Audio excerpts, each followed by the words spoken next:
Hello, welcome back to my channel. അപ്പോൾ ഇന്ന് നല്ലൊരു ദിവസമായിരുന്നു. ചില കുട്ടികൾ പറയും എന്നും ആൻറ്റിക്ക് നല്ല ദിവസമാണ്. നമ്മൾ നല്ലതാവുമ്പോൾ നല്ലത് തന്നെ പറയണം. കാരണം എന്താണെന്ന് വെച്ചാൽ നമുക്ക് തമ്പുരാൻ തന്ന നന്ദി, എന്താ പറയുക, നല്ല കാര്യങ്ങൾക്ക് നമ്മൾ നന്ദി പറയണ്ടേ. അപ്പോൾ നല്ലത് എപ്പോഴും നല്ലതെന്നും പറ്റാത്തത് മാത്രമേ നമ്മൾ സങ്കടം പറയാൻ പാടുള്ളൂ. അപ്പോൾ എന്നോടൊക്കെ എൻ്റെ അപ്പച്ചൻ്റെ അമ്മ ഞങ്ങളുടെ കൂടെ ഉണ്ടായിരുന്നു.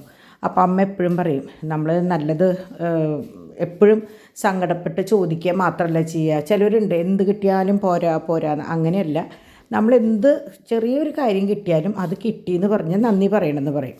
അപ്പോൾ എപ്പോഴും എൻ്റെ മനസ്സിൽ ഇൻട്രൊഡക്ഷൻ പറയുമ്പോൾ എനിക്ക് ഓർമ്മ വരിക അപ്പച്ചൻ്റെ അമ്മേനെയാണ്. അമ്മ നമ്മളെ ചെറുപ്പത്തിലേ നമ്മുടെ കാരണന്മാർ പഠിപ്പിക്കുന്ന കാര്യങ്ങളാണല്ലോ നമ്മളെപ്പോഴും ഓർമ്മയിൽ പറയുക. അപ്പോൾ അതാണ് കേട്ടോ. അങ്ങനെ ഇന്ന് ഞങ്ങൾക്ക് പൂരിയും മസാലയായിരുന്നു. അപ്പോൾ പതിവ് പോലെ കുട്ടികൾ രാവിലെ 1-2 കുട്ടികൾ എന്നോട് ചോദിച്ചു, ഇന്ന് ആൻറ്റിക്ക് ചപ്പാത്തി കീറിയ പൂരിയല്ലേ എന്ന് ചോദിച്ചു. ശരിക്കും അത് തന്നെയായിരുന്നു കേട്ടോ. അപ്പോൾ ഇന്ന് ഉച്ചയ്ക്ക് ഞാനും ഡിംപിളും ഡാഡിയും ഒന്ന് പുറത്തേക്ക് പോകേണ്ട കുറച്ച് പർച്ചേസിങ് കാര്യങ്ങളൊക്കെ ഉണ്ടായിരുന്നു. അപ്പോൾ ഇന്നലത്തെ എല്ലാതും ബാക്കിയുണ്ടായിരുന്നു. അപ്പോൾ ഡിവൈൻ മാത്രമേ ഉണ്ടായിരുന്നുള്ളൂ. ഡിവൈനും ചാക്കോച്ചനും മാത്രമേ ഉണ്ടായിരുന്നുള്ളൂ. ലീലാമ്മ രാവിലെ പോയി. അപ്പോൾ ഞങ്ങൾ പതുക്കെ ഇറങ്ങി. അപ്പോൾ എങ്ങനെയാണെന്ന് വെച്ചാൽ ഞങ്ങളുടെ ബെഡ്റൂമിൻ്റെ ട്യൂബ് പോയിട്ട് കുറേ ദിവസമായിട്ടുണ്ടായിരുന്നു. അപ്പോൾ അതൊന്ന് ഡാഡി ശരിയാക്കാൻ തന്നു. അപ്പോൾ ഇതൊക്കെ പുതിയത് വന്നിട്ടുള്ള കമ്മലുകളാണ് കേട്ടോ, സ്റ്റഡുകളാണ്. ഇത് 2 സൈസിൽ വന്നിട്ടുണ്ട്, 2 വലിപ്പത്തിൽ വന്നിട്ടുണ്ട്. ഇത് നിങ്ങൾക്ക് ഇങ്ങനെ കാണുമ്പോൾ തോന്നുന്നത് എന്താണെന്ന് വെച്ചാൽ ഇത് പ്ലേറ്റ് ചെയ്യാത്തതാണ് കേട്ടോ, അതുകൊണ്ടാണ് കേട്ടോ. അപ്പോൾ അങ്ങനെ കുഞ്ഞു കുട്ടികളുടെ കൊച്ച് മറ്റേ കുണുക്ക് പറയില്ലേ, അതും വന്നിട്ടുണ്ട്. ഒരു 4 കളറിൽ ഉണ്ട്. അപ്പോൾ അതുമാണ് കേട്ടോ. അപ്പോൾ അത് ഇതിൻ്റെ ഇടയിൽ കൂടെ കയറി വന്നതാണ് അറിയാണ്ട്. അപ്പോൾ ഇത് മെറ്റീരിയലാണ്, ഇത് പ്ലേറ്റ് ചെയ്തതല്ല കേട്ടോ. അപ്പോൾ അങ്ങനെ ഞങ്ങൾ ഉച്ചയ്ക്ക് ഊണൊന്നും കഴിച്ചില്ല. പാച്ചുകുട്ടൻ ഹീലിയസ് നിന്ന് വരണ സമയം കണക്കാക്കിയിട്ട് ഇറങ്ങാമെന്ന് വിചാരിച്ചു. അപ്പോൾ അതിന് മുമ്പായിട്ട് ഞാൻ ചെറുതായിട്ട് അയേൺ ചെയ്ത് കൊണ്ടുവന്നതൊന്ന് ഒതുക്കാനായിട്ട് നിന്നു കേട്ടോ. അപ്പോൾ എങ്ങനെയാണെന്ന് വെച്ചാൽ അധിക ഭാഗം ഇപ്പോൾ എൻ്റെ കയ്യിൽ ഫോൺ ഞാൻ അവിടെ ഇവിടെയും വെച്ചിട്ട് ഓരോ കാര്യങ്ങൾ ഭയങ്കര ഉഷ്ണമാണല്ലോ. അപ്പോൾ നമുക്ക് ആ സമയത്ത് എങ്ങനെയെങ്കിലും പണിയൊക്കെ എടുത്തൊന്ന് അവസാനിപ്പിച്ച് പോകാനാണ് തോന്നുക. അപ്പോൾ ഞാൻ ഇത് മുമ്പൊരിക്കൽ ഒതുക്കി വെച്ചതാണ്. പക്ഷേ ഇപ്പോൾ കംപ്ലീറ്റ് എടുത്ത് രണ്ടാമത് ഒതുക്കുകയാണ്. കാരണം എന്താണെന്ന് വെച്ചാൽ നമ്മളുടെ ചെതലിൻ്റെ ട്രീറ്റ്മെൻറ്റിന് അടുത്ത ആഴ്ച ആൾ വരും. അപ്പോൾ അതിന് മുമ്പായിട്ട് നമ്മൾ കള്ളികളൊക്കെ ഒന്ന് അവർക്ക് എടുത്ത് തിരിച്ച് വെക്കാവുന്ന പരുവത്തിലാക്കണം. അതായത് ഈ അലമാരയുടെ ഉള്ളിലൊക്കെ ചെയ്യുമ്പോൾ അവർ ഓരോന്ന് പെറുക്കിയിട്ട് കഴിഞ്ഞാൽ നമുക്ക് പണിയാണ്. അപ്പോൾ അതുകൊണ്ട് അത് ചെയ്യണം. അങ്ങനെ ഞങ്ങൾ അവിടുന്ന് ഞാനും ഡാഡിയും കൂടിയിട്ട് നമ്മുടെ പാച്ചുക്കുട്ടനെയും ഡിംപിളിനെയും കൊണ്ട് ടൗണിലേക്ക് പോയി. അത്യാവശ്യം പർച്ചേസിങ്ങും കാര്യങ്ങളും ഉണ്ടായിരുന്നു. അത് കഴിഞ്ഞ് നമ്മുടെ അക്കിയുടെ വീട്ടിലേക്ക് പോയിട്ടോ. അക്കിയുടെ വീട്ടിലിരുന്ന് കുറേ ദിവസമായിട്ടുണ്ടായിരുന്നു. കുറേ എന്ന് പറഞ്ഞാൽ കുറേ ദിവസമായിട്ടുണ്ടായിരുന്നു ഞാൻ പോയിട്ടും. സത്യം പറഞ്ഞാൽ സംസാരിച്ചിട്ടും കുറേ നാളായിട്ടുണ്ടായിരുന്നു. എനിക്ക് ഈ ഫോണിൽ സംസാരിക്കാൻ പോലും നേരം കിട്ടിയിട്ടുണ്ടായിരുന്നില്ല. നമുക്ക് നമ്മളുടെ എന്താ പറയുക, അടുത്ത ആൾക്കാരോട് സംസാരിക്കുമ്പോൾ നമുക്ക് കുറേ നേരം സംസാരിക്കേണ്ടി വരും. അപ്പോൾ അത് നമുക്ക് സ്വസ്ഥതയില്ലെങ്കിൽ നമുക്കൊരു സുഖം ഉണ്ടാവില്ല. അപ്പോൾ ഞാൻ കുറേ നേരം ഇന്ന് പോയിട്ട്, പിന്നെ നമ്മുടെ ചാക്കോച്ചൻ 2 ദിവസം അവിടെയല്ലായിരുന്നേ. അപ്പോൾ വിശേഷങ്ങളൊക്കെ ചോദിക്കുകയും പറയുകയും പിന്നെ ചേച്ചിയെ കാണുകയും ചെയ്യാമെന്ന് വിചാരിച്ചിട്ട് പോയത്. അങ്ങനെ കുറേ നേരം സംസാരിക്കാൻ പറ്റി. അവിടെ നിന്ന് റിലയൻസിൽ വന്ന് ഒരു ചെറിയ പർച്ചേസിങ്, ചെറുതല്ല അത്യാവശ്യം ഇത്. കാരണം എങ്ങനെയാണെന്ന് വെച്ചാൽ നമ്മൾ പോകുമ്പോൾ പച്ചക്കറികൾ മുഴുവൻ അവസാനിപ്പിച്ചിട്ടാണ് പോയിട്ടുണ്ടായിരുന്നത്.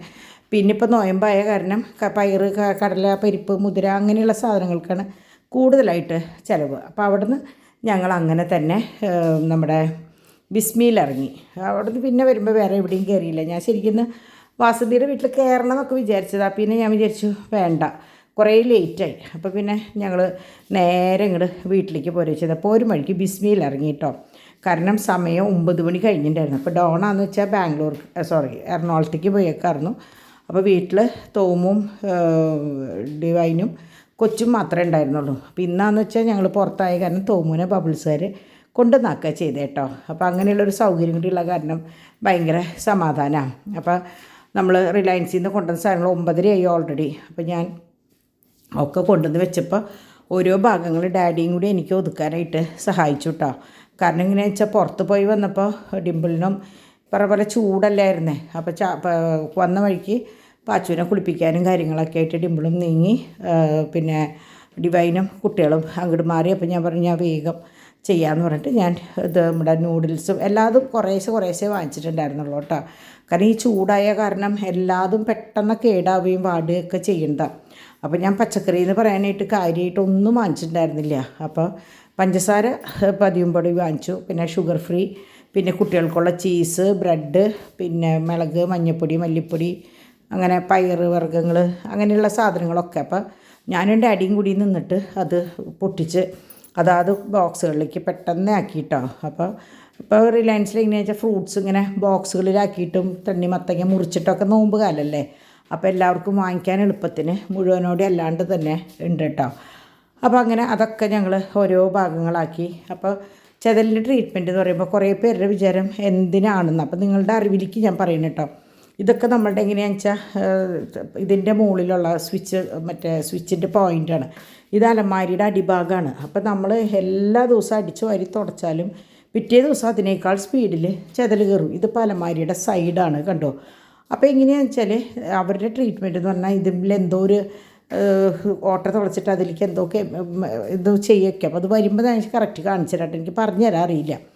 അപ്പോൾ നമ്മൾ ഇതുപോലെ ശ്രദ്ധിച്ചിട്ടും ഇങ്ങനെ ചെതൽ വരികയാണെങ്കിൽ നമ്മളിരുന്ന് 2 ദിവസം, ഇതിപ്പോൾ ഞങ്ങൾ പോയി വന്നതിൻ്റെ കേട്ടോ ഇങ്ങനെയാണെങ്കിൽ, കാരണം ഈ അലമാരി നിൽക്കുന്നത് ബാത്റൂമിൻ്റെ ചുമരുമ്മയാണ്. അപ്പോൾ അതുകൊണ്ട് നമ്മളെപ്പോഴും കുളിക്കുമ്പോഴും നനയ്ക്കുമ്പോഴൊക്കെ ആ നനവ് ചുമരുമ്മ തട്ടിയിട്ടാണ് അവിടെ കൂടുതൽ ചെതൽ വരുന്നത്. അപ്പോൾ നമുക്ക് ഊഹിക്കാവുന്നതുള്ളൂ. അപ്പോൾ സൈഡ് വശം അധികം വരില്ല, കാരണം സൈഡിൽ നമുക്ക് ഡ്രസ്സ് അടിച്ച കാരണം അവിടെ വെള്ളം വീഴുന്നില്ല. അപ്പോൾ അതുകൊണ്ട് അതില്ല. പക്ഷേ ഇങ്ങനെ ചുമരെന്ന് വെച്ചാൽ ബാത്റൂമിൻ്റെ ചുമര്. അപ്പോൾ നമ്മളെങ്ങനെയാണെന്ന് വെച്ചാൽ ഇതിൻ്റെ ഉള്ളിലത്തെ എല്ലാ സാധനങ്ങളും അവർക്കെടുത്ത് മാറ്റി നേരെ കട്ടുമലിക്ക് വെക്കാവുന്ന ഒരു സംവിധാനം ഉണ്ടാക്കി കൊടുക്കണം, അല്ലെങ്കിൽ പെറുക്കി ഇടാൻ നിന്ന പണിയാണ്. അപ്പോൾ ഈ കള്ളികളൊക്കെ ഞാനിങ്ങനെ ഓരോ ഭാഗമായിട്ട് ഒഴുക്കിയാണ് കേട്ടോ.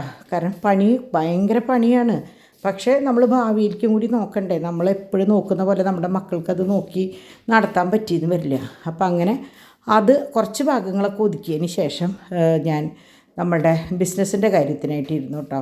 ഇന്ന് കുറച്ചധികം ഞാൻ പകൽ മുഴുവൻ ഇല്ലാത്ത കാരണം അതിൻ്റെ ഭാരം മൊത്തം ഉണ്ടായിരുന്നു. അപ്പോൾ ഞാൻ കുറച്ച് ലെമൺ സോഡയും പിന്നെ ഉപ്പിട്ടിട്ടുള്ള സോഡയും കുറച്ച് കുക്കീസും ഒക്കെ വെച്ചിട്ടാണ് ഞാൻ ഇരുന്നത്, അല്ലെങ്കിൽ എനിക്ക് ഉറക്കം വരും. ഇന്ന് ഞാൻ ഡാഡീനെയും പിടിച്ചിരുത്തിയിട്ടോ. സാധാരണ ഞാൻ ഡാഡീനെ ഒരു 10:30 ഉറങ്ങിക്കോളാൻ പറയുന്നത്, പക്ഷേ ഇന്ന് എനിക്ക് ഒറ്റയ്ക്ക് പറ്റാത്ത പോലെ ഉള്ള ഒരു ഇതുണ്ടായിരുന്നു. അപ്പോൾ അതുകൊണ്ട് ഞാൻ ഡാഡീനെയും പിടിച്ചിരുത്തിയിട്ടോ.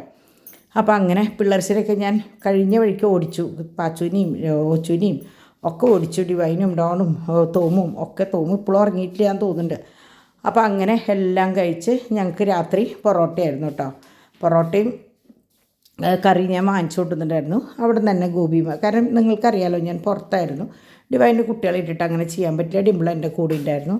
അപ്പോൾ അങ്ങനെ അത് കഴിഞ്ഞ് ഞാൻ നാളെ രാവിലേക്കുള്ളതും കൂടി വാങ്ങിയിട്ടുണ്ട് കേട്ടോ. അപ്പോൾ അങ്ങനെ ഇപ്പോൾ നാളെ രാവിലെ ഇനി ഒരു മുട്ട റോസ്റ്റോ മുട്ടക്കറിയോ എന്തെങ്കിലും ഉണ്ടാക്കി കഴിഞ്ഞാൽ ബ്രേക്ക്ഫാസ്റ്റിനുള്ളതും റെഡിയായി. കാരണം എങ്ങനെ വന്നാലും ഞാൻ കിടക്കുമ്പോൾ ലേറ്റാവും, കുട്ടികളൊക്കെ കിടക്കുമ്പോൾ ലേറ്റാവും. കുഞ്ഞു മക്കളുള്ളതല്ലേ, അപ്പോൾ അവർക്ക് എണീക്കാനും ബുദ്ധിമുട്ടാണ്. അപ്പോൾ അതുകൊണ്ട് തന്നെ ഞാൻ മാക്സിമം എളുപ്പമുള്ള പണികളാണ് നോക്കുക. അപ്പോൾ ഞാൻ ഇന്ന് പത്തിരി പൊറോട്ടയും ഇതും ബിസ്മിയിൽ വാങ്ങിക്കാൻ നിന്നപ്പോൾ അവിടെ നല്ല പത്തിരി 25 എണ്ണം 75 രൂപ, നല്ല സോഫ്റ്റ് പത്തിരി. അപ്പം ഞാൻ ആദ്യം വേണ്ടാന്ന് പറഞ്ഞു, കാരണം ഞാൻ പറഞ്ഞു നാളേക്ക് ആകുമ്പോഴേക്കും അത് മരം പോലെ ആവുന്നു പറഞ്ഞു. അപ്പോൾ അവിടുത്തെ ഉമ്മ പറഞ്ഞു ഇല്ല, ഈ പാക്കറ്റ് പൊട്ടിക്കാണ്ട് അങ്ങനെ തന്നെ വെച്ചാൽ മതി, അല്ലെങ്കിൽ ഇങ്ങനെ എന്താ പറയുക ഫ്രിഡ്ജിലൊക്കെ വയ്ക്കുമ്പോഴാണ് മരവിക്കേണ്ടത്, ഇത് നാളെ കാലത്തേക്കായാലും യൂസ് ചെയ്യാമെന്ന് പറഞ്ഞു. അപ്പോൾ ഞാൻ നമ്മുടെ റോസ് ഞാനിവിടെ വെയിലത്ത് വെച്ചിട്ടാണ് പോയിട്ടുണ്ടായിരുന്നത്. ഡിവൈൻ വെയിൽ അറിയപ്പോഴേക്ക് എടുത്ത് വെച്ച് ഞാൻ ഇന്ന് അതിൽ നിന്ന് 2 ഇതിലിട്ടിട്ടാണ് കേട്ടോ എൻ്റെ ചായ. ഇന്നിപ്പോൾ കട്ടൻ ചായ കുടിച്ചിട്ടാണ് ഞാനിപ്പോൾ ഈ വോയിസ് ഓവർ കുടിച്ചും കൊണ്ടാണ് ഞാൻ വോയിസ് ഓവർ കൊടുക്കുന്നത്. കാരണം എനിക്ക് ഉറക്കം വന്നു തുടങ്ങി. ഞാൻ സമയം ഇന്ന് കാണിക്കില്ല, കാരണം ഇന്ന് ഞാൻ സമയം കാണിച്ചാൽ നിങ്ങൾ എന്നെ വഴക്ക് പറയും. അതുകൊണ്ട് തന്നെ ഞാൻ സമയം ഇന്ന് കാണിക്കില്ല കേട്ടോ. ഞാൻ പ്രത്യേകം ശ്രദ്ധിച്ചിട്ടുണ്ട് രാത്രി സമയം കാണിക്കാണ്ടിരിക്കാൻ. കാരണം ഇപ്പം ഞാൻ സംസാരിക്കുന്നത് ഇന്ന് തന്നെയാണ്, അല്ലാണ്ട് ഇന്നലെ എന്ന് പറഞ്ഞിട്ടല്ല കേട്ടോ. അത്രയും ലേറ്റ് ആയിട്ടുണ്ട്. അപ്പോൾ നാളെ രാവിലെ ഇത്തിരി വൈകിട്ട് ഞാൻ എണീക്കുള്ളൂ കേട്ടോ. അപ്പോൾ ഇന്നത്തെ ദിവസം എങ്ങനെയാണെന്ന് വെച്ചാൽ ഞങ്ങൾ ഇന്ത്യൻ കോഫി ഹൗസിൽ പോയിട്ടോ, ഞാനത് പറയാൻ വിട്ടുപോയി. ഉച്ചയ്ക്ക് അവിടെ പോയിട്ടുണ്ടായിരുന്നു. അപ്പോൾ ഇന്ന് ശരിക്ക് ഔസേപിതാവിൻ്റെ മരണത്തിരുന്നാളാണ്. നാളെയാണ് ബുധനാഴ്ച, അതായത് ഇന്ന് ബുധനാഴ്ചയാണ് മരണത്തിരുന്നാളായിരുന്നു. ഇന്ന് മാർച്ച് 19. അപ്പോൾ ഞങ്ങളുടെ വീട്ടിൽ അപ്പച്ചൻ്റെ ബർത്ത്ഡേ ആയിരുന്നു മിനിയാന്ന്. അപ്പോൾ അങ്ങനെ മരിച്ചു പോയതുകൊണ്ടാണ് കേട്ടോ ഞാനത് പ്രത്യേകിച്ച് എടുത്ത് പറയാഞ്ഞത്. കഴിഞ്ഞ വർഷം ഈ സമയത്ത് ഞങ്ങൾ അമ്മയും കൊണ്ട് പാവർട്ടി പള്ളിയിലേക്ക് പോയി അവിടെ നിന്ന് ഊട്ടൊക്കെ കഴിച്ചതാണ്. അപ്പോൾ ആ ഒരു ദിവസം ഇന്ന് ശരിക്ക് അതുപോലെ തന്നെ ഇന്ത്യൻ കോഫി ഹൗസിലും കയറി വന്നപ്പോൾ ശരിക്കും ആ പഴയ ഓർമ്മകളായിരുന്നു എൻ്റെ മനസ്സിൽ മുഴുവൻ. അപ്പോൾ ഇന്നത്തെ വീഡിയോ ഇങ്ങനെ ഇവിടെ ഞങ്ങളുടെ അവസാനിക്കുകയാണ് കേട്ടോ. അപ്പോൾ ഔസേപ്പിതാവിൻ്റെ എല്ലാ അനുഗ്രഹവും എല്ലാവർക്കും ഉണ്ടാവട്ടെ എന്ന് പ്രാർത്ഥിക്കുകയാണ്. ബൈ.